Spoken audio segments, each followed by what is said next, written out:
You wake up, you check your phone, and that number on your screen quietly decides almost everything about your day in Singapore. What you eat, where you live, how you feel when the bills hit, and whether you sleep well at night or stare at the ceiling doing mental math at 2 o'clock in the morning.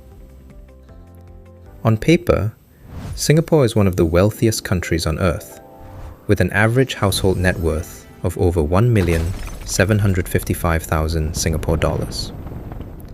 But that average is a complete lie. It is skewed heavily by the top end, while behind it, millions of ordinary people are quietly struggling to keep up with the soaring cost of living in the world's most expensive city. Today, we are going to walk through every single level of wealth in Singapore, from absolute rock bottom to the elite top 1%, so you can see exactly where you stand and what it actually takes to move up the ladder. Let us start where nobody wants to be, but where thousands of Singaporeans find themselves, the survival line. Singapore does not have an official poverty line, but independent research from the Lee Kuan Yew School of Public Policy has established a clear minimum income standard. According to their data, a single elderly person needs at least 1,492 Singapore dollars a month just to meet basic needs, while a single parent with one child requires $3,369. At this level, you are not saving and you are not investing. You are rationing. You know the exact price of every item at Giant and NTUC Fair Price. You are highly vulnerable. A single unexpected cost, a dental emergency, or a minor medical bill can completely unravel your entire month. If you are living in a public rental flat, you are trapped. Statistics show that less than 2% of families in public rental flats manage to transition into home ownership. You rely heavily on government ComCare assistance and the Silver Support Scheme, which only pays a maximum of $360 a month, leaving a massive, stressful deficit in your budget every single month. Now, let us step up to what most people call getting by. This is the low income bracket, where you earn around the 20th percentile of individual income, which is roughly 3,164 Singapore dollars a month. After your compulsory 20% Central Provident Fund contribution is deducted, your take-home pay shrinks to approximately 2,500 Singapore dollars. At this level, you can afford to rent a single room in a shared HDB flat or live with your parents. You eat almost all your meals at local hawker centres, travel strictly by MRT or bus, and count your dollars closely. You might have $10,000 to $15,000 saved, but it sits in a basic account earning close to zero interest after inflation. You can survive, but you can feel a heavy ceiling directly above you. You are running on the treadmill, and the speed of inflation keeps going up. Next is the median middle class, where 60% of the Singaporean workforce lives. At this level, your individual gross monthly income sits around $5,775, or roughly $69,300 a year.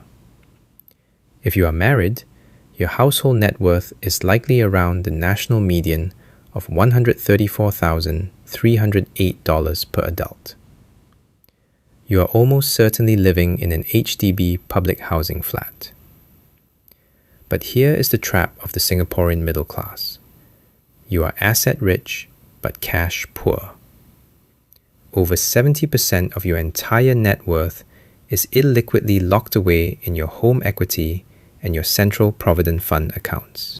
You feel comfortable day to day, but the big financial goals still feel painfully out of reach? Buying a resale flat or trying to upgrade to an executive condominium feels like an extreme mountain to climb. You are saving maybe 1,000 Singapore dollars a month in cash after all expenses, and the dream of true financial independence feels decades away. Let us move into what is called the traction zone, the mass affluent top 20%. To sit here, your individual gross monthly income crosses 11,550 Singapore dollars, and your personal net worth is between $350,000 and $500,000. Now, things start to shift. You can save and invest in a meaningful way.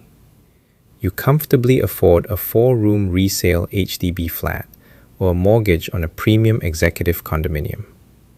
You can afford to send your children to enrichment classes, go on nice annual holidays to Japan or Europe, and you might even own a modest car, even with Category A Certificate of Entitlement prices sitting at over 124,000 Singapore dollars.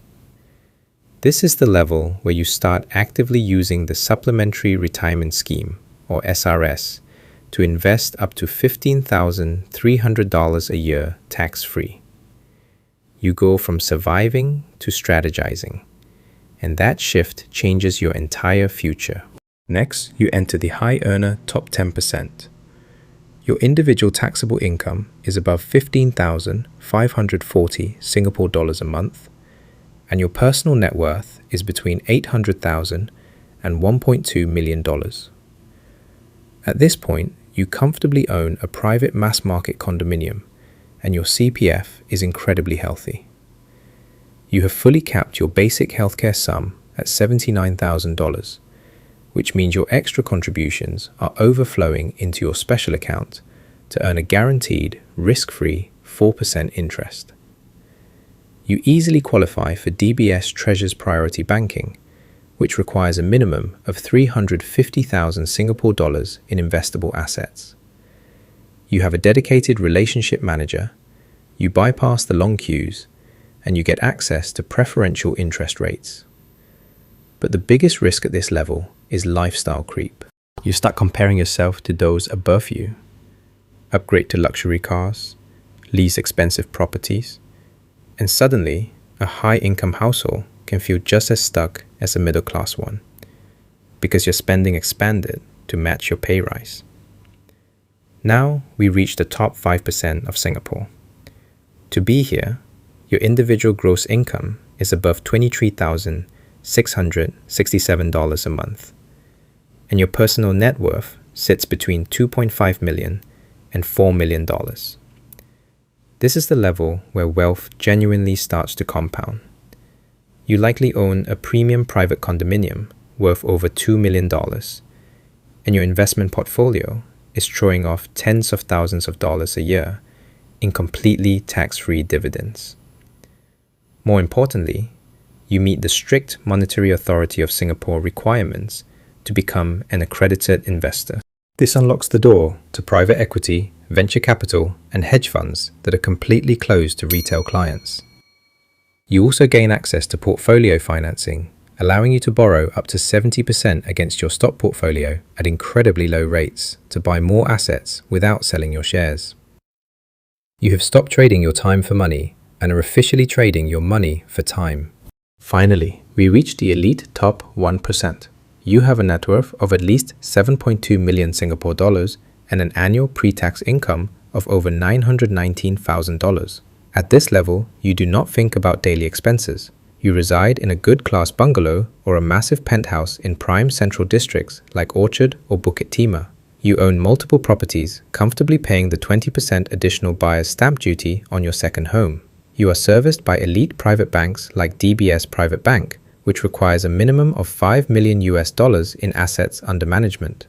You have tax lawyers, wealth managers, and accountants on speed dial. You are no longer playing the game of saving. You are playing the game of legacy, asset protection, and tax structuring. When you look at this entire spectrum from bottom to top, the core pattern becomes completely obvious. Moving up the wealth ladder in Singapore is not about how much you earn. It is about how much you keep and how aggressively you put that gap to work. The people at the top did not get there by letting their cash sit idle in low-yield accounts, losing value to inflation. They understood the rules of the system, maximized their tax shelters like CPF and SRS, and bought income-producing assets. No matter where you currently stand on this scale, the next level is available to you, but only if you are completely honest about where you stand today. If this video helped you see the full picture of wealth in Singapore, do me a favor and smash that like button. Subscribe to the channel, turn on notifications so you never miss our next financial breakdown, and let me know in the comments, Which wealth level are you currently targeting? Thank you for watching, and I will see you in the next one.